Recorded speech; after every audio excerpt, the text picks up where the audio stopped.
Assalamualaikum warahmatullahi wabarakatuh. Hai halo Delvers. Di video kali ini sejarah penerbangan yang akan dibahas adalah Revolution Airways 8. Ini adalah sebuah maskapai yang berasal dari Amerika, didirikan tahun 1947 namun resmi berhenti beroperasi di tahun 2000. Nah, maskapai ini pernah mengalami sebuah insiden pada tahun 1983. Kita take off ke kronologi.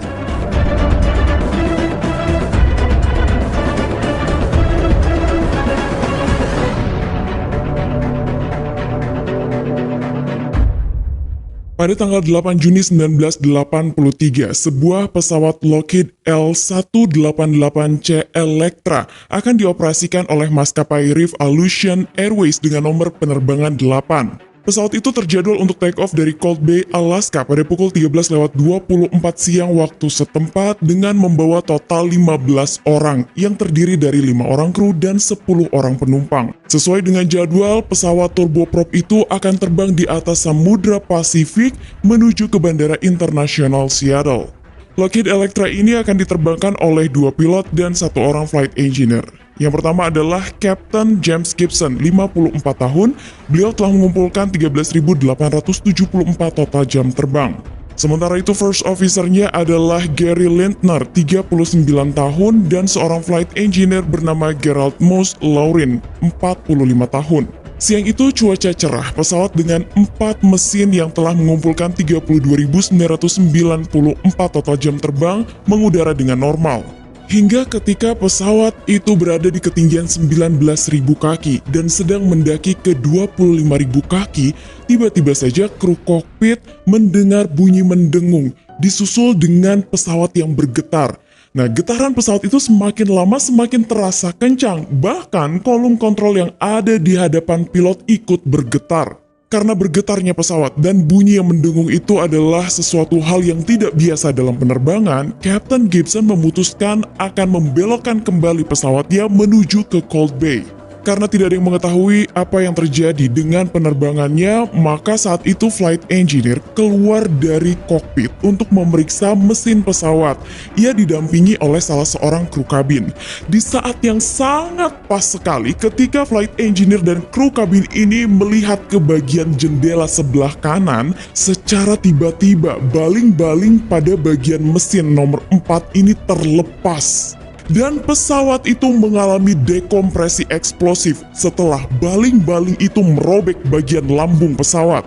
Dengan sangat cepat, pesawat berbelok ke arah kanan menuju ke laut Bering.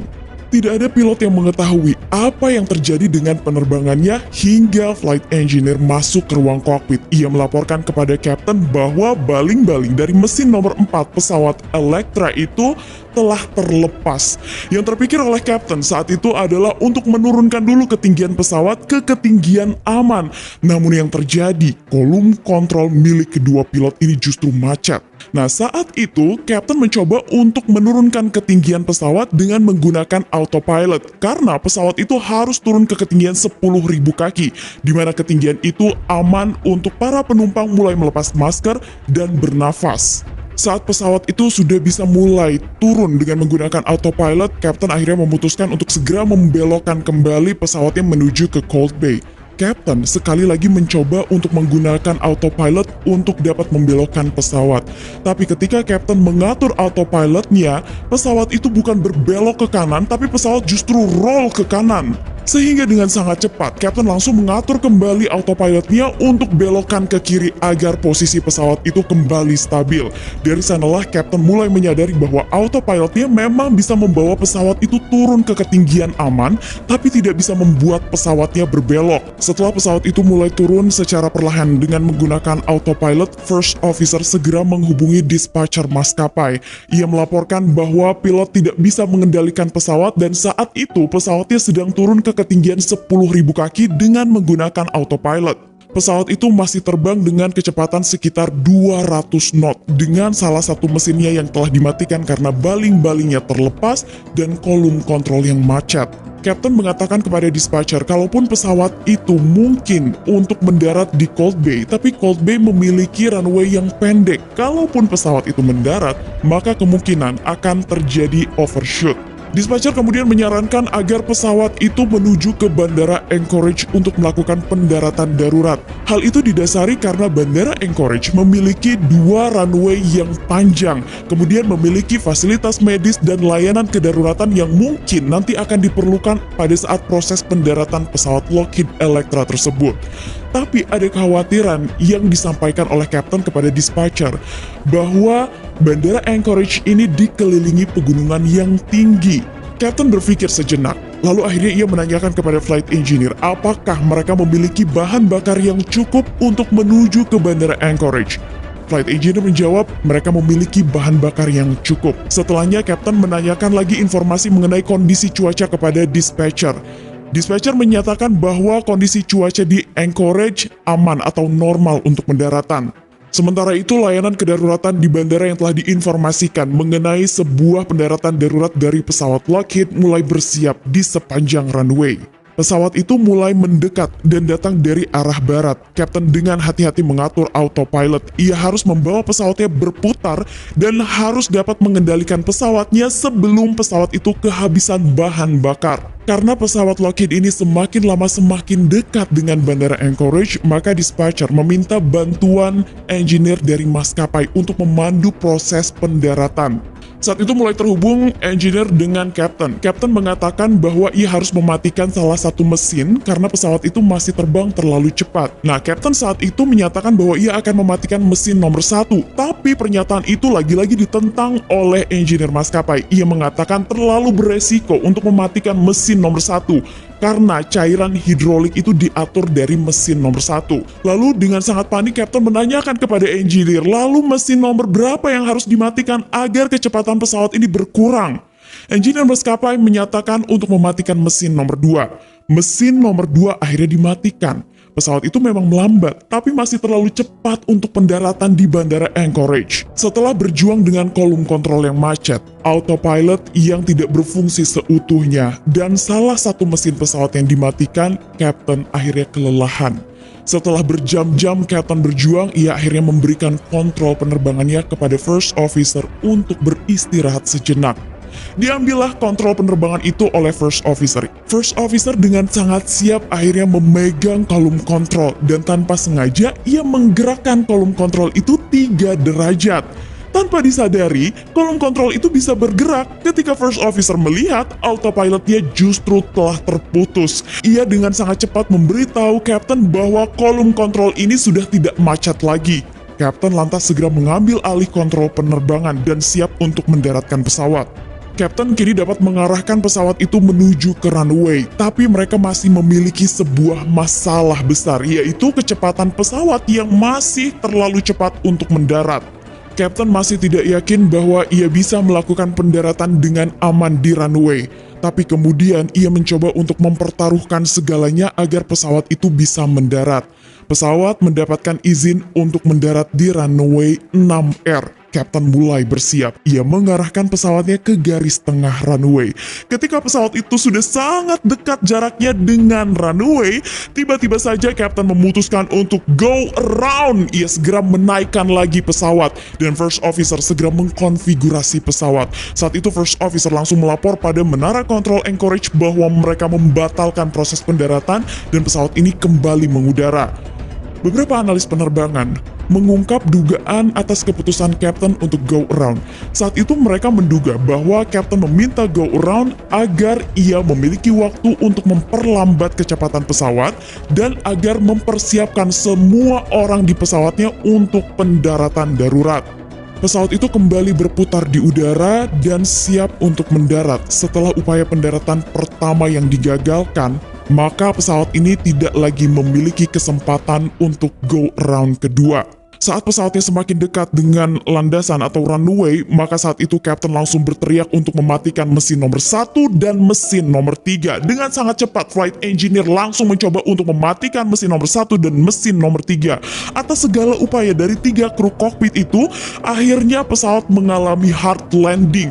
Roda pendaratan menyentuh runway dengan sangat keras. Pesawat saat itu masih belum berhenti. Pesawat meluncur dengan sangat cepat dan ketiga orang di ruang kokpit itu berusaha untuk menghentikan pesawat. Kapten lagi-lagi kesulitan untuk mengendalikan pesawatnya karena sistem hidrolik telah rusak. Meskipun begitu, pesawat masih memiliki emergency brake yang akan membantu pesawat untuk berhenti di tengah runway. Karena pesawat itu meluncur dengan sangat cepat di runway, maka emergency brake itu pun terbakar. Layanan kedaruratan yang sudah berjaga sejak saat sebelum pesawat itu mendekat segera menuju ke tempat di mana pesawat Lockheed itu akan berhenti. Setelah semua perjuangan berjam-jam yang dilakukan oleh ketiga orang di ruang kokpit, pesawat itu berhenti. Walaupun berhenti secara mendadak membuat semua orang di dalam pesawat terhentak, tapi kemudian diketahui pesawat itu berhenti walaupun sedikit keluar dari jalur runway. Namun tim evakuasi menyatakan bahwa semua orang di dalam pesawat itu dinyatakan selamat. Beberapa jam setelah insiden yang dialami oleh penerbangan 8 ini, maka tim investigasi NTSB dikirim untuk melakukan penyelidikan. Saat itu beberapa perwakilannya langsung melakukan penyelidikan setelah dinyatakan kondisi di sekitar pesawat aman, bahkan di dalam pesawat. Salah satu informasi yang didapatkan oleh investigator mengenai insiden yang dialami oleh penerbangan 8 ini adalah terlepasnya baling-baling dari mesin nomor 4 di pesawat. Tapi untuk mengetahui kenapa baling-baling itu bisa lepas, maka investigator harus melakukan pemeriksaan terhadap baling-baling itu. Namun faktanya baling-baling tidak bisa ditemukan karena mereka juga tidak tahu di mana posisi tepatnya baling-baling itu jatuh. Dan kalaupun memang baling-baling itu jatuh ke Samudra Pasifik. Meskipun baling-baling itu terlepas dan jatuh ke Samudra Pasifik, tapi tim investigasi akhirnya mengungkap beberapa dugaan yang menjadi penyebab dari terlepasnya baling-baling tersebut. Beberapa dugaan itu adalah kemungkinan terjadi retakan di antara sambungan mesin dengan baling-baling pesawat. Kemudian juga terjadinya kelelahan logam dan juga kemungkinan malfunction sampai dengan kemungkinan cacat desain. Penyelidikan dilakukan untuk mengetahui kenapa kolom kontrol di pesawat Lockheed itu macet. Tim investigasi mengetahui bahwa lantai pesawat itu robek lebih dari setengah meter, sehingga mereka melakukan pemeriksaan di bagian lantai pesawat dan menemukan adanya dua kabel set. Satu set terhubung dengan kontrol manual dan satu set lagi terhubung dengan autopilot. Nah, kedua kabel ini ternyata terjepit oleh lantai yang rubuh atau lantai yang robek ini. Karena kabel yang terhubung dengan kolom kontrol ini terjepit, nah itulah yang menyebabkan Captain dan First Officer kesulitan untuk menggerakkan kolom kontrol. Sementara kabel yang terhubung dengan autopilot ini meskipun terjepit, tapi digerakkan oleh sistem hidrolik. Lalu ada pertanyaan lagi dari beberapa pihak, lantas kenapa di detik-detik terakhir ternyata kolom kontrol bisa digerakkan oleh First Officer?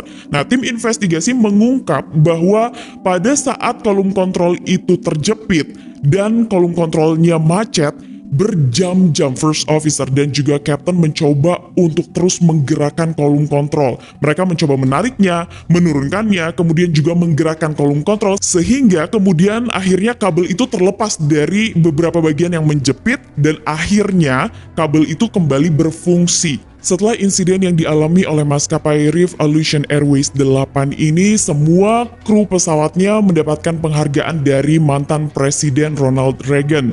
Mereka dipuji atas upaya dan kerja kerasnya dalam melakukan tindakan heroik untuk menyelamatkan penerbangan 8. Setelah insiden yang dialami oleh maskapai Revolution Airways ini terjadi, maskapai masih terus beroperasi. Hingga kemudian di sekitar tahun 1990-an, maskapai harus menyerah karena masalah keuangan yang dialami. Sehingga maskapai itu akhirnya berhenti beroperasi pada tanggal 5 Desember tahun 2000.